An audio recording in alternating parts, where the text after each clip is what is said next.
साता जन्माची पुण्याई बहिणाबाई। खास रक्षाबंधन निमित्त लाडकी बहीण रक्षाबंधन सेल 9 ते 21 ऑगस्ट पर्यंत। तर मग वाट कसली बघताय, चला महाराष्ट्र व कर्नाटकातील सर्वात भव्य मॉल मध्ये सर्वात मोठा सेल आपल्या रवींद्र वस्त्र निकेतन सलगरे मध्ये। प्रचंड व्हरायटी, सर्व फ्रेश मालावर असंख्य ऑफर। 10,000ची सिल्क साडी फक्त 2,500 1,000 रुपयांची जुला सिल्क 499 ला। जेंट्स साठी एक शर्ट वर 2 शर्ट फ्री यासह असंख्य ऑफर्स। ऑफर फक्त 9 ते 21 ऑगस्ट पर्यंत। रवींद्र वस्त्र निकेतन सलगरे व शाखा।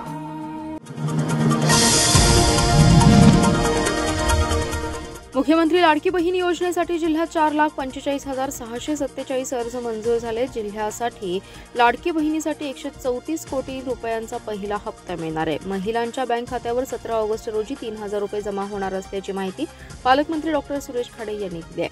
बुधवारी दुपारपर्यंत नव्याने प्राप्त झालेल्या तब्बल 22,000 अर्जांना मंजुरी देण्यात आली। पालकमंत्री खाडे म्हणाले, सरकारने राज्यातील महिलांना आर्थिक सक्षम बनवण्यासाठी मुख्यमंत्री लाडकी बहीण योजना सुरू केली आहे।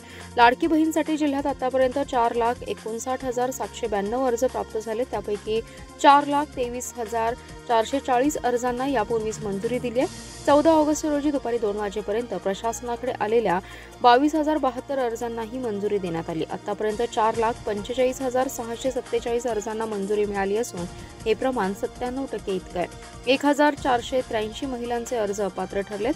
अंशतः कारणाने हे अर्ज अपात्र करण्यात आलेत, मात्र आवश्यक कागदपत्रे आणि त्रुटींची पूर्तता करण्याचे आदेश दिलेत। योजनेतून महिन्याला 1,500 रुपये दिले जातील। जुलै आणि ऑगस्ट या 2 महिन्यांचे मिळून 3,000 रुपये 17 ऑगस्ट रोजी बँक जमा करण्याची कार्यवाही केली जाते। रक्षाबंधन दिवशी लाडक्या बहिणींना आपल्या खात्यात 3,000 रुपये जमा होतील। पहिल्या हप्त्यापोटी जिल्ह्याला 134 कोटी मिळालेत। 17 ऑगस्ट रोजी पुण्यात मुख्यमंत्री एकनाथ शिंदे, उपमुख्यमंत्री देवेंद्र फडणवीस आणि अजित पवार यांच्या उपस्थितीत लाडकी बहीण योजनेतील पैसे जमा करण्याचा राज्यस्तरीय कार्यक्रम तर मिरजेत जिल्हास्तरीय कार्यक्रम होणार असल्याचे पालकमंत्री खाडे यांनी सांगितले। यावेळी खासदार विशाल पाटील, जिल्हाधिकारी, अप्पर जिल्हाधिकारी, महिला बाल कल्याणचे अधिकारी उपस्थित होते। हे सरकार हिंदूंचं आहे, गृहमंत्री देवेंद्र फडणवीस आहेत, त्यामुळे मस्ती कराल तर अशा जिल्ह्यात घेऊन जाऊ की परत तुमच्या बायकांना देखील फोन लावता येणार नाही, अशा भाषेत नितेश राणेंनी पोलिसांना दम दिलाय। पलूस येथे आयोजित जन आक्रोश मोर्चा दरम्यान ते बोलत होते। खासदार अमर साबळे, आमदार नितेश राणे यांच्या प्रमुख उपस्थितीमध्ये शिवशक्ती भीमशक्ती जन आक्रोश मोर्चा काढण्यात आला होता। त्यानंतर आयोजित सभेतून बोलताना नितेश राणेंनी पोलिसांवर निशाणा साधत पोलीस ठाण्यात तक्रार देण्यासाठी येणाऱ्या मुलींची तक्रार अर्ध्या तासात घेतली पाहिजे, अन्यथा पुढच्या 3 तासात पोलीस ठाण्यात दाखल होऊन गोंधळ घालू असा इशारा देखील नितेश राणे यांनी दिलाय।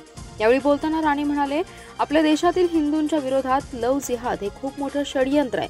भारत देश हिंदूंचा राखायचा असेल तर हिंदूंनी संघटित होणं आवश्यक आहे। हिंदू सतर्क राहिला तरच भगवा राहणार आणि जर तो सतर्क नाही राहिला तर भगवा राहणार नाही, हे लक्षात ठेवा। भारत देश हा हिंदूंचाच राहिला पाहिजे। ज्याप्रमाणे इस्लाम धर्म वाढवण्यासाठी विचार केला जातो, इस्लाम धर्मासाठी संघटित होतात, त्याचप्रमाणे हिंदू समाज एकत्र येऊन प्रत्येक हिंदू विरोधी कारस्थाने हाणून पाडण्याची गरज आहे।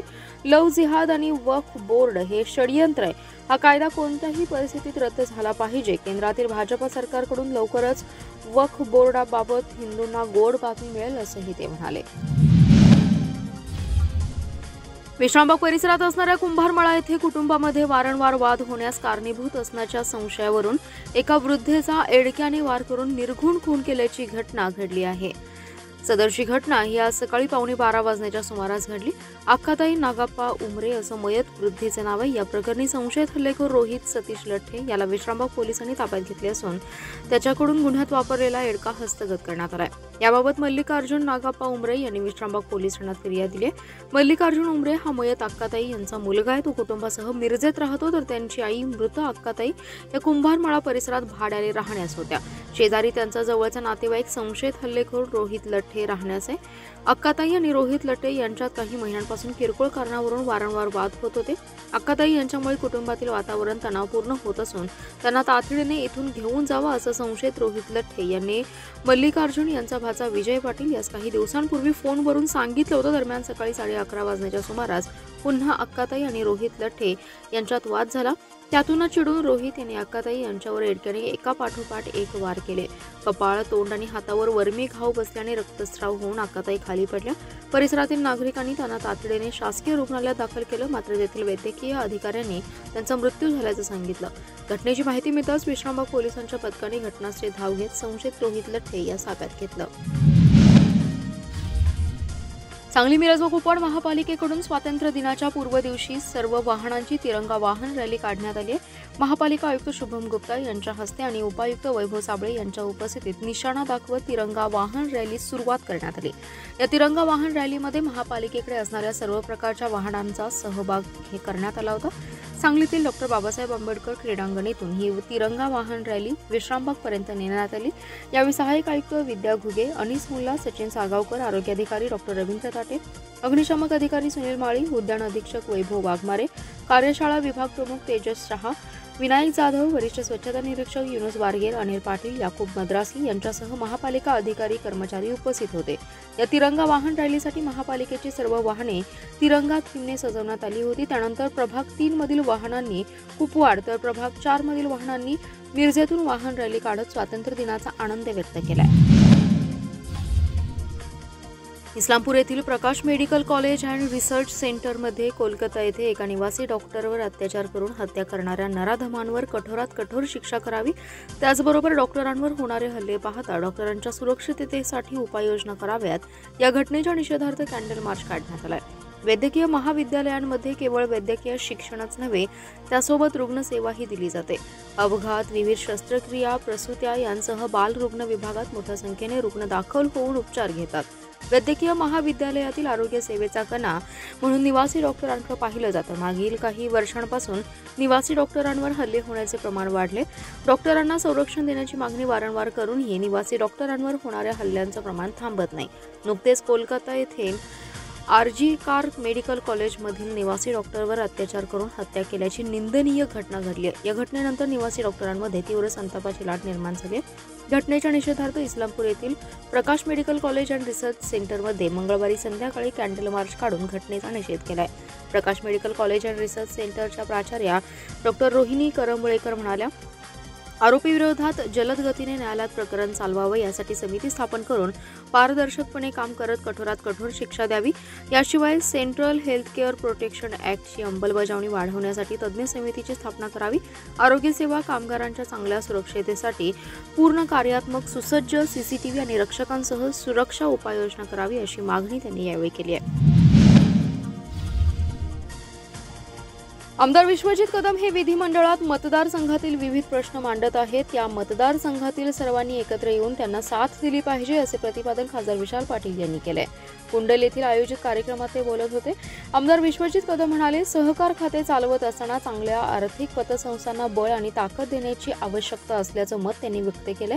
यावेळी आमदार अरुण लाड, आमदार विश्वजित कदम, क्रांतीदूत संघाचे अध्यक्ष किरण लाड, रयत शिक्षण संस्थेचे उपाध्यक्ष महेंद्र लाड, क्रांती कारखान्याचे अध्यक्ष शरद लाड प्रमुख उपस्थित होते।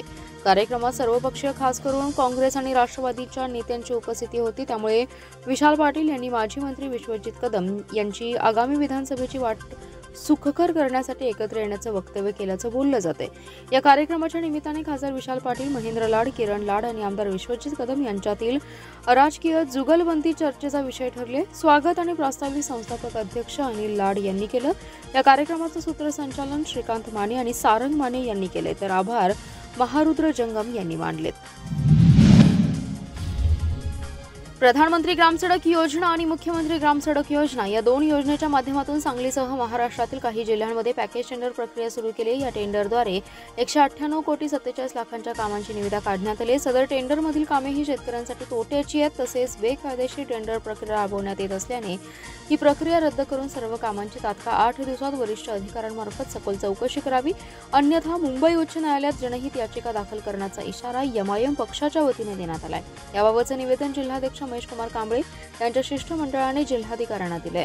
या निवेदनात म्हटलंय की 2024 या आर्थिक वर्षासाठी प्रधानमंत्री ग्रामसडक योजनेअंतर्गत राज्यात मुख्यमंत्री ग्रामसडक योजनेखाली पुणे विभागाअंतर्गत जाहीर निविदा प्रसिद्ध केली आहे। या निविदा नोटीसमध्ये जिल्ह्यातील 2 ते 3 तालुक्यातील रस्त्यांची कामे ही एकाच प्रशासकीय मान्यतेमध्ये 10 ते 11 कामे एकत्र क्लंबिंग करून पॅकेज टेंडर पद्धतीने काढण्यात आलेली आहेत। या टेंडर नोटीसमध्ये जिल्ह्यातील 198 कोटी 74 लाखांची कामे मंजूर करण्यात आली आहेत। ही सर्व रस्त्यांची कामे ही कॉन्क्रीट रस्त्यांची आहेत। गावातील शेती वाड्या वस्त्यांवरील रस्ते हे 4 मीटर रुंदीचे घेतलेत। शेतीलगत पर्यायी रस्ता मिळणार नाही आणि या रस्त्यांचा मेंटेनन्स करणं सुद्धा शक्य नाही, त्यामुळे शेतकऱ्यांचे हाल होणार आहेत। त्यामुळे जिल्ह्यातील अजून अशी किती कामे धरण्यात आलेली आहेत याची सखोल चौकशी होणं गरजेचं आहे।